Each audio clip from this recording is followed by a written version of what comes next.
Well, it's another random week on planet Earth. Hello and welcome to Waffle-Free Storytelling. It's Tina Konstant here. You know all the waffle is in the show notes, but as always, without any messing about, we're jumping into this week's story, which is called Fixing Broken Things. Now, Calaboo was a toy maker, or more accurately, he was a toy repairer. He spent his days in his workshop chatting away to little ones who had brought their most precious things to him. He'd make them a hot chocolate, lift them onto his workshop so that they could see what he was doing, and then he would glue and mend and tighten and replace and repair and fix their toys. And while he worked, they would chat about their day, the week, the meaning of life, and why that toy was so important to them. And it wasn't just the kids who came to Calaboo with their precious things. Their parents recognized his skill and brought him their memories too. Watches and clocks, radios and gramophones and music boxes. Ask any adult how old they thought Calaboo was, and they would say that, well, it was hard to tell. But ask any child how old they thought the toy maker was, and they would say 100,006 at least. Now, it's not because he stooped or hobbled or wheezed. He just seemed to have an air about him that suggested he had been in the world for a very, very long time. And with all of those years came a great deal of joy. "How do you stay so happy?" his customers would ask. And Calaboo would laugh. He'd offer them a seat by the fire, a mug of something hot, buttered toast, and he would tell them a story. By the time people left his fireside, they were warm and happy, relaxed and fed, and they had forgotten that they had asked the question at all. It was at the end of such a day, full of people bringing in broken things, and Calaboo was shutting the blinds on his workshop when there was a light tap on the door. And there on the step was a child that Calaboo had seen around town, but he hadn't properly met. The child was an orphan. That much Calaboo did know. His parents had died, and his grandparents had taken him in. Day in and day out, this young boy would sit on the steps of the town centre and draw little sketches in his notebook. "Minoo," Calaboo said. "You must be Minoo." The boy's eyes clouded in an air of suspicion. "How do you know?" "I had a dream," Calaboo said. "I dreamed that a great artist would visit me today, and when I asked my dream the name of that artist, it said his name was Minoo." Minoo nodded, satisfied with the answer, and he held up a battered, broken, scarred notebook. "But I don't know if you can fix this," he said.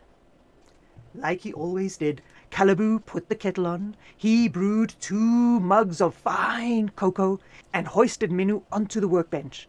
Then he put on his magnifying glasses, he switched on a high beam light that lit up the table, and he picked up his most precise tools.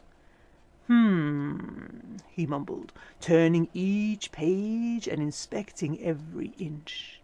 The drawings were detailed and honest, scaled and rich, way beyond anything you would expect from a 7-year-old child.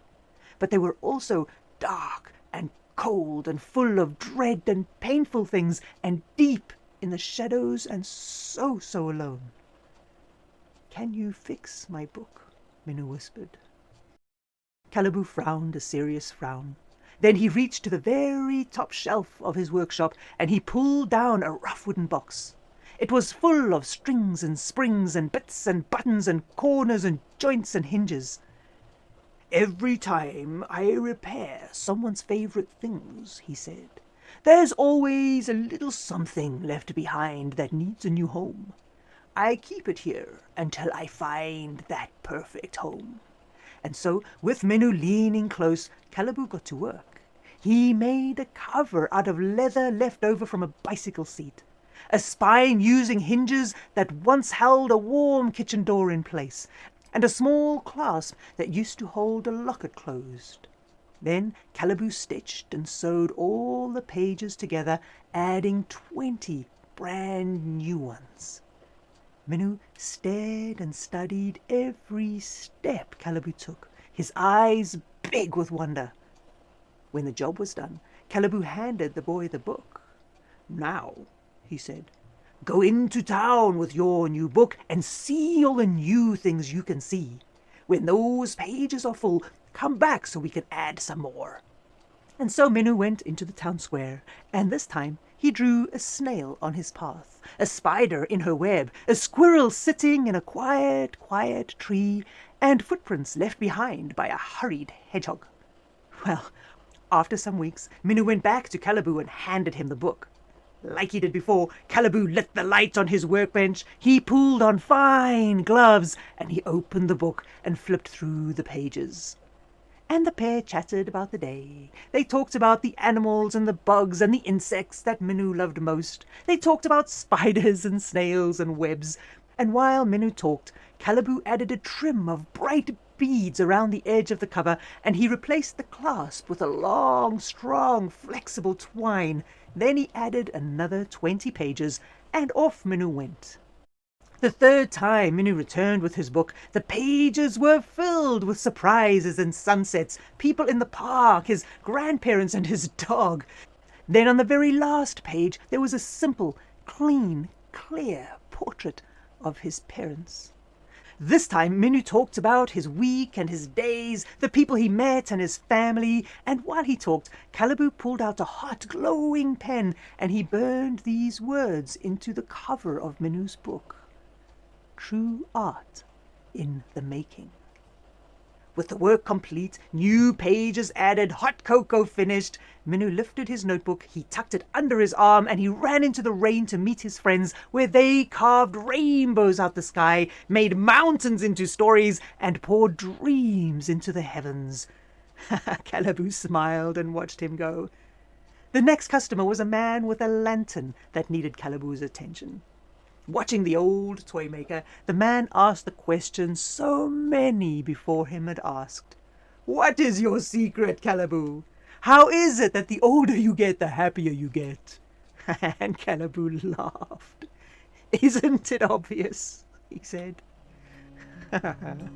Well, there you go. That's it from Waffle-Free Storytelling. Have a joyous, glorious, wonderful, peaceful, happy week. And I will see you next time with other random things happening in the universe. But before then, drop around to www.tinakonstant.com. It'll be great to see you there. There's all sorts of shenanigans happening on the site. All right, I will speak to you later, and have a good one. Bye-bye now.